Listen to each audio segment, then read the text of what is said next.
দিনের সকালটাও শুরু হয় যখন, তখন এই বিছানা গুছানো দিয়েই শুরু হয়। আবার যখন রাতে ঘুমাতে যাই সেই আবার বিছানা গুছিয়ে এই বিছানা করেই ঘুমাতে হয়, তাই না বন্ধুরা? কেমন আছো বন্ধুরা তোমরা সবাই? আশা করছি সবাই খুব ভালো আছো। আলহামদুলিল্লাহ আমরাও ভালো আছি। আজকে আবারও নতুন একটা সকালে, নতুন একটা দিনে তোমাদেরকে সাথে নিয়ে আমি একটা নতুন ব্লগ স্টার্ট করছি। আশা করছি ভালো লাগবে, তাই ব্লগটি স্কিপ না করে দেখার অনুরোধ করছি। তো চলো, আজকে এই যে সকালবেলা ঘুম থেকে উঠে আগে বিছানাটা তুলে নিব, কারণ বিছানাটা না তুললে একদম ভালো লাগে না। আর এই জামা কাপড়গুলো ছিল, এগুলো শুকিয়ে গেছে, ঘরেই ছিল ড্রয়ারের উপর, তো ভাবছি এগুলো আগে ভাঁজ করে নিই, কারণ এগুলো যদি এরকম অগোছালো থাকে না, কিচ্ছু ভালো লাগে না। তো বিছানাটা গুছিয়ে তারপরে তখন বাকি অন্যান্য কাজ সব হবে।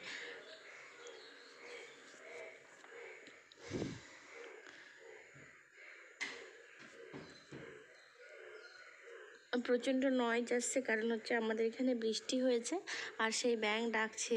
রাতেও দিতে এসেছিলাম, রাতে ভয়েস দিতে চেয়েছিলাম, প্রচণ্ড মানে ব্যাঙ ডাকছিল, কুকুর ডাকছিল, তাই জন্য রাতে ভয়েস দিতে পারিনি। চলো, জামা কাপড়গুলো সমস্ত গুছিয়ে নিয়ে কাঁথা টাথাগুলো ভাঁজ করে নিয়ে এবার হচ্ছে বিছানার চাদরটা ভালো করে ঝেড়ে আবার পেতে দেবো। আজকে আর তুলবো না, কারণ এই খাটটা না আমার একটু বড়, কিং সাইজের, আর বেডশিট খুব একটা নেই। এমনি তো বেডশিট কালেকশন নেই, আর তাই জন্য অন্যান্য বেডশিটগুলো ছোট হয়ে যায়। সেই জন্য এই বড় যেগুলো সেগুলোই পাততে হয়। আর শুধু যেহেতু ঘুমাতে আসি, ঘুমাই, তাই জন্য বিছানাটাও যে খুব একটা নোংরা হয় তাও হয় না, কারণ আরও যে দুটো ঘর আছে, ডাইনিং আছে, সেগুলোতে বেশি সময় কাটাই। সেই জন্য খুব একটা বিছানার চাদর আমাকে কাচতে হয় না। দেখো, বিছানা বালিশগুলো ঝেড়ে বিছানার চাদরটা টান টান করে পেতে নেব।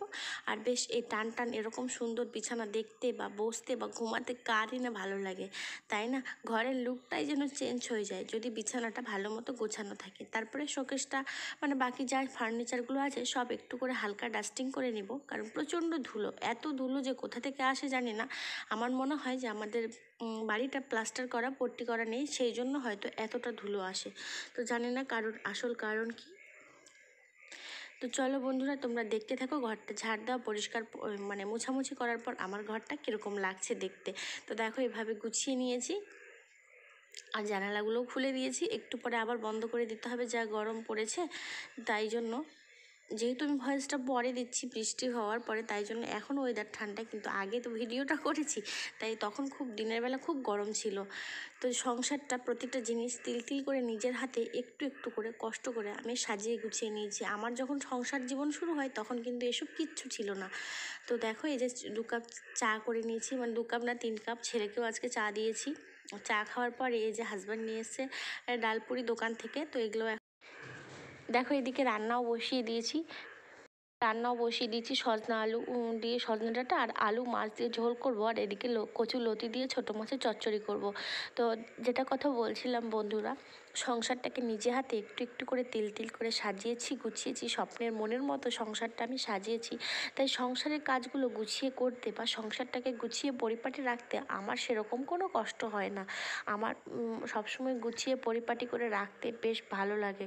তাই জন্য আমি সবসময় চেষ্টা করি, নিজেকে হয়তো অগোছালো রাখি, নিজেকে হয়তো অতটা পরিপাটি করে রাখতে পারি না, তবে খুব যে অপরিষ্কার রাখি তাও কিন্তু না। নিজেকেও যতটা সময় দিই, আমি সংসারটাকেও ততখানি সময় দিই।